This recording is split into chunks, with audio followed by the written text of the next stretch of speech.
We begin tonight tracking some intense monsoon storms across the valley. All right, so let's take you around town. This is video from I-10 at 35th Avenue. You can see that massive flash across the top right corner of your screen. APS tells us electrical equipment was damaged in that area. And tonight we're seeing thousands of power outages. APS alone is reporting almost 10,000 outages across the West Valley. Meanwhile, SRP is reporting over 19,000 outages in an area just west of Phoenix. Meanwhile, this is a live look at 43rd Avenue and Van Buren, where Phoenix fire officials say a roof has partially collapsed at a commercial building and at least one person is missing inside.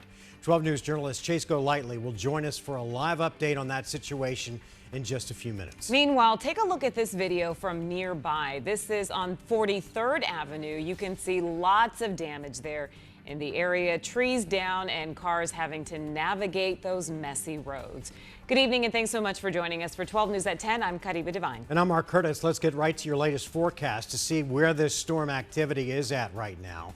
Meteorologist Lindsay Riley is here with your weather impact forecast. What are you seeing on the radar? It has been a very active night. Lots of trees down, damage, especially in the West Valley, where we have several ongoing severe thunderstorm warnings. A lot of damaging wind gusts reported within these storms, gusts in the 50 to 60 plus mile per hour range. Here's the latest with our Doppler radar. We have two severe thunderstorm warnings. The first one out in the West Valley. This storm is moving down toward the Estrellas, and the second severe thunderstorm warning is right over Gilbert right now, and that is crossing US 60, approaching the 202 in the West Valley, moving towards Santan Valley as well as Queen Creek. And both of those storms have the capability of producing some small hail, which we have gotten several reports of, in addition to 60 mile per hour gusts, and they're moving to the south at about 15 miles per hour.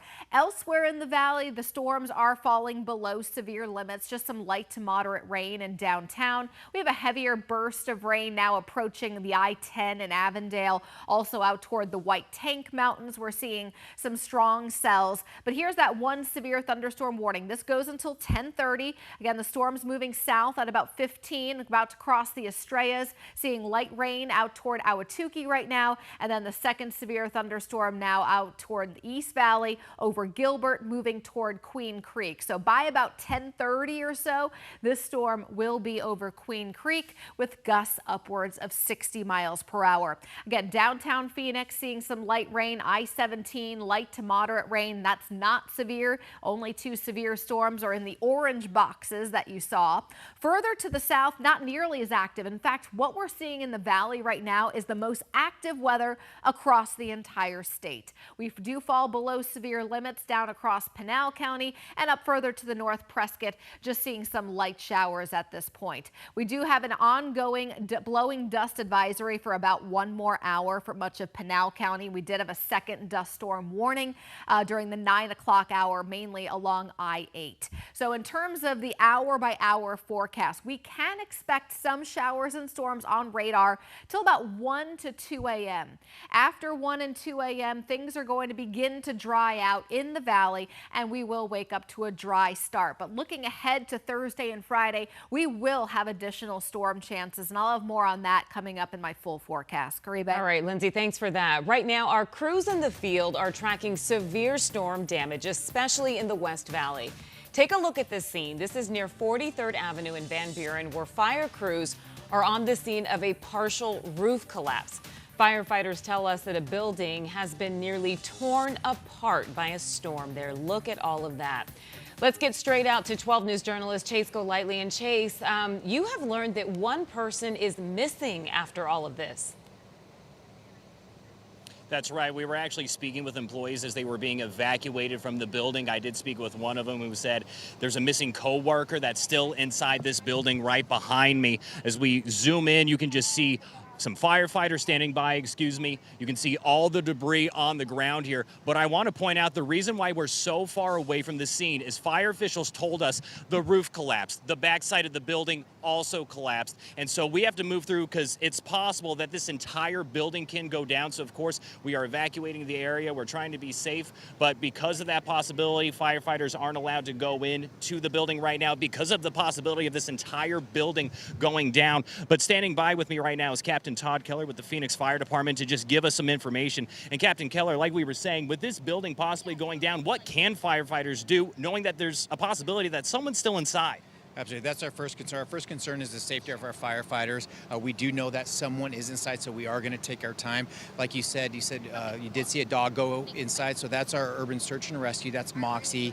That dog will go inside and is trained to find people that are trapped. But right now, like you said, the possibility of the other three walls collapsing is our main concern. And then also, I mean, it's not just this building here. I mean, we've been talking about for the last couple hours just how much damage is in the area, how busy are Phoenix firefighters right now. I mean, even getting here down 43rd Avenue, I lost count of how many trees I saw knocked down on the street blocking traffic. How busy are you guys right now? We are really busy, especially in this, the west side of the valley. I can tell you we're going on a lot of fire alarms right now, a lot of down power lines. Obviously, this is our biggest call. We just had a house fire kick out right around about Dobbins and 19th Avenue. So our firefighters are extremely busy right now. Definitely, and of course that work is going to continue, especially with this situation right here. And again, is it right now just kind of being on standby and seeing when this thing goes down? Yeah, and hopefully it does, and hopefully we can get in there. And per employees, this is per employees. Remember that they said that there is someone unaccounted.